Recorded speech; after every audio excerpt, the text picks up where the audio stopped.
नमस्कार. मी राजेंद्र शहापूरकर आणि आपण पाहतात बुलंद, निर्भीड आवाज जनतेचा. तर मंडळी, म्हणजे कशाहून काय आठवेल हे काही सांगता येत नाही. आता परवा म्हणजे 19 जून रोजी शिवसेना प्रमुख माननीय बाळासाहेब ठाकरे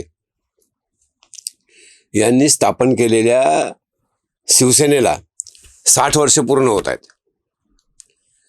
म्हणजे आता तसा काही फारसा अर्थ उरलेला नाही हे सांगण्याचा, पण आपलं म्हणायचं असं झालं. म्हणजे बाळासाहेब ठाकरेंनी स्थापन केलेली ती शिवसेना आता अस्तित्वात आहे तरी कुठे? सत्तेच्या स्वार्थी राजकारणात तिच्या 2 भागात चिरफाड झालेल्या आहेत आणि विचार, ध्येय वगैरे म्हणायचं तर ते सारे शिवसेना प्रमुखांबरोबरच अनंतात विलीन झालेले आहे. तर असो, 19 जून 1966 साली स्थापन झालेल्या या शिवसेनेची पहिली जाहीर सभा 30 ऑक्टोबर 1966 रोजी शिवाजी पार्क, दादर येथे झाली.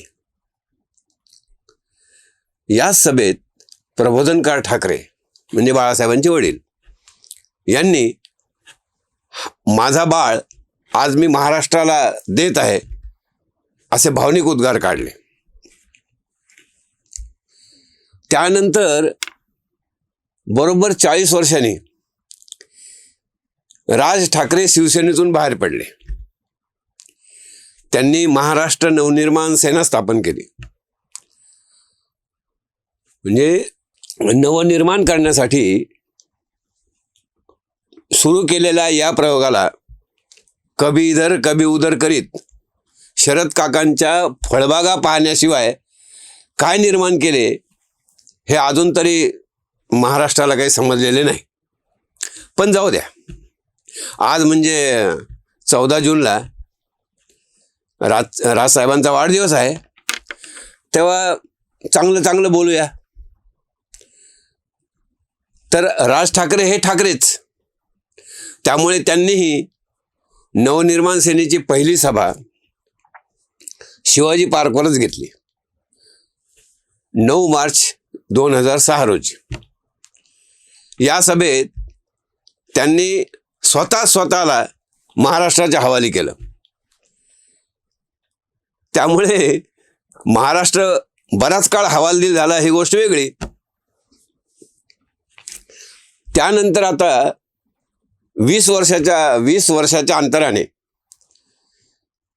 बारामतीकर पवार यांच्या खानदानीतील राजेंद्र पवार यांनी त्यांच्या आमदार पोराला म्हणजे आपल्या रोहित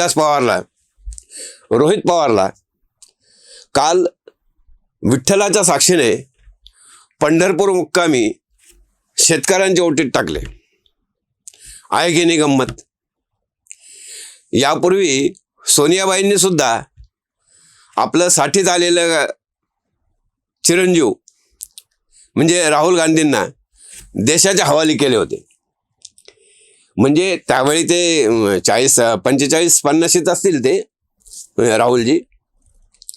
एक प्रबोधनकारांचे जर सोडलं म्हणजे त्यांची उंची, त्यांच्या मुलाची बाळाची उंची हिमालयाच्या उंचीपेक्षा काकणभर मोठीच ठरेल. बाळासाहेबांनी तर 5 दशकं महाराष्ट्राच्या जनमनावर अक्षरशः अधिराज्य गाजवले. पण बाकीच्यांचं काय? ज्यांनी त्यांची नक्कल करण्याच्या नादात महाराष्ट्राच्या पदरात एक वरवंटा आणि आता तर त्यांच्या कर्जत जामखेड मतदारसंघालाच काय बारामतीकरांना सुद्धा नकोसा झालेला आमदार पोराला म्हणजे रोहितला सरळ नेऊन शेतकऱ्यांच्या ओटीत टाकले आहे. यांचे एक बरे आहे हो, रिकाम्या उद्योगामुळे आईबाप वैतागले की टाक भलत्याच्या ओटीत, कर स्वाधीन. भले त्या बिचाऱ्यांचा म्हणजे ज्यांच्या ओटीत टाकले त्यांचा बरं काही दोष असो का नसो. आता शेतकरी काय करणार रोहित पवारांना ओटीत घेऊन, सांगा ना. त्यापेक्षा रोहित पवारांनी शेतकऱ्यांच्या मालकीचे जे काही सहकारी साखर कारखाने लुटले होते, म्हणजे लुटले आहेत, ते शेतकऱ्यांच्या ओटीत टाकले असते तर काहीतरी फरक पडला असता ना. रोहित पवार हे टपाली मतदानावर कसे बसे वाचले असे असताना केवळ पार्थ पवारांबद्दलच्या आढीतून त्यांच्या करामती आजोबा म्हणजे आपल्या शरद पवारांनी शहाचा एक भाग म्हणून हे पात्र जवळ केले. रोहित पवार आमदार झाल्यापासून नेते बनण्याच्या तयारीला लागलेले आहे. म्हणजे अगदी सुरुवातीपासून पदयात्रा काढ, इकडं फिर तिकडं फिर, ह्याच्यात तोंड घाल त्याच्यात तोंड घाल, हे त्यांचं सुरूच असतं कायम. काहीही करून बातम्यात राहणे हा तो प्रयत्न आहे. म्हणजे खुद्द अजितदादांनी रोहित पवारांना एकदा सुनावलं होतं, ऐका ते. अरे बाबा, पहिल्यांदा ज्या भागांनी आपल्याला संधी दिली त्यांची कामं कर ना, तिथं वेळ दे ना.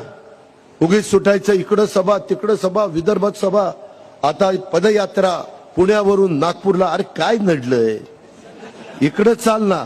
तू बाबा कर्जत जामखेड मधनं सगळी यात्रा केली असती, सगळा तालुका पायाखाली घातला असता तर लोक म्हणले असते नाही ही प्रश्न समजून घेतो, ही निघालाय मोठा नेता व्हायला. आणि त्याच्यामध्ये कुणी त्याच्याबरोबर नव्हतं. जयंत पाटील तर मला म्हणले मी शेवटच्या सभेला जाईल, मी मध्ये चालायला जाणार नाही. जयंत पाटील गेले नाही, माझ्या माहितीप्रमाणे सुप्रिया पण गेली नाही, कारण हीच मोठा नेता व्हायला लागल्यावरती दोघं काय करणार. ऐकले ना. पण अचानक अजितदादा गेले. त्यांच्या मृत्यूच्या भांडवलावर म्हणजे अपघाती मृत्यू झाला त्याचं भांडवल करीत रोहित पवारांनी मोठं होण्याचा प्रयत्न करून पाहिला, बातम्यात राहण्याचा प्रयत्न करून पाहिला. आजोबांच्या कारस्थानी करिश्म्यामुळे राहुल गांधीसह अनेक बड्या नेत्यांच्या भेटी घेत दादांच्या विमान अपघाताला वेगळे वळण देण्याचे सर्वतोपरी प्रयत्न करून पाहिले. परंतु हे प्रयत्न फसल्यानंतर आता हे उपोषण, हे नवीन नाटक सुरू केलं. खरं तर युती सरकारने कर्जमाफी जाहीर केली आहे. त्या संदर्भात मुख्यमंत्र्यांनी काही निर्णय जाहीर केलेले. मग रोहित पवारांच्या उपोषणाची नौटंकी कशासाठी हो? म्हणजे काही भाग त्यांना जर पटला नसेल किंवा काही त्यांनी सुधारणा असेल तर त्यांनी मुख्यमंत्र्याकडे जावं की. म्हणजे सरकारने 2 लाखापर्यंत कर्जमाफी जाहीर केली आहे, तर सरसकट कर्जमाफी करा असे रोहित पवारांचे म्हणणे आहे. आता सरसकट कर्जमाफी म्हणजे काय? एखाद्या शेतकऱ्याचे कर्ज 10 लाख असेल तर तेवढेचे तेवढे माफ करायचे का? सर्वसामान्य शेतकऱ्यांचे कर्ज 1-2 लाखापेक्षा जास्त नसते हो. मग मोठ्या शेतकऱ्यांचे कर्ज कशासाठी माफ करायचे सरकारने? माझ्या मते सरकारने पीक कर्जाची सरसकट कर्जमाफी करावी. अगदी 2025 पर्यंत थकीत असणारे ही 8 देखील रद्द करायला काही हरकत नाही. परंतु पीक कर्जाव्यतिरिक्त ट्रॅक्टरसह अन्य कारणासाठी काढलेले कर्ज माफ करण्याचं काहीच कारण संभवत नाही ना. सप्टेंबर 2025 पर्यंत कर्ज थकीत असलेल्या शेतकऱ्यांना कर्जमाफी न मिळणे हे खरंच अन्यायकारक ठरेल. म्हणजे आपण कर्ज भरून चूक तर केली की काय असं त्यांना वाटू शकतं. त्यामुळे 2 लाखापर्यंतच्या पीक कर्जाची सरकारने संपूर्ण माफी करावी. पण त्यासाठी रोहित पवारांना उपोषणाची नौटंकी करण्याची गरज नव्हती. पण नेहमी काहीतरी नौटंकी करून जनतेचे लक्ष वेधून घेण्याचा हा त्यांचा प्रयत्न आहे. म्हणजे उपोषणाचा आज काही 3रा दिवस आहे आणि आज त्यांना पाठिंबा देण्यासाठी मराठा समाजाचे महान नेते मनोजदादा जरांगे हे पंढरपूरला पोहोचणार आहेत. म्हणजे सगळा उफराटा कायदा कसा पहा. म्हणजे पूर्वी जरांगे दादाच्या उपोषणाला पाठिंबा देण्यासाठी शरद पवार जात असत. आता रोहित पवारांच्या उपोषणाला किंवा आंदोलनाला पाठिंबा देण्यासाठी जरांगे दादा येत आहेत. गृहमंत्री होण्याचे स्वप्न डोळ्यात घेऊन आजोबांच्या पावलावर पाऊल ठेवणाऱ्या रोहित पवार यांची ही इच्छा, आजोबा ज्याप्रमाणे कायम PM इन वेटिंग आहेत, तेच रोहित यांच्या गृहमंत्री पदाबद्दल होईल असे वाटते. तर एक शोले चित्रपटामध्ये हेमा मालिनी म्हणजे बसंतीला पटविण्यासाठी वीरू हा म्हणजे धर्मेंद्र ज्याप्रमाणे ते टाकीवर चढून जीव देण्याची नौटंकी करतो, तसा सर्वसामान्य जनतेचे लक्ष वेधण्यासाठी रोहित पवारांचे हे प्रकार सुरू आहेत असे वाटू लागते. आणि मग अमिताभ बच्चन म्हणजे जय पाण्याच्या टाकीवर चढलेल्या धर्मेंद्रकडे पाहत एक डायलॉग मारतो, साला नौटंकी घडी घडी ड्रामे करता है. हा डायलॉग आपसूक आठवून जातो. तुम्हाला काय वाटते? व्हिडिओ आवडला असेल तर लाईक करा, शेअर करा, चॅनल सबस्क्राईब करा. तूर्त इतकेच. पुन्हा भेटू. धन्यवाद.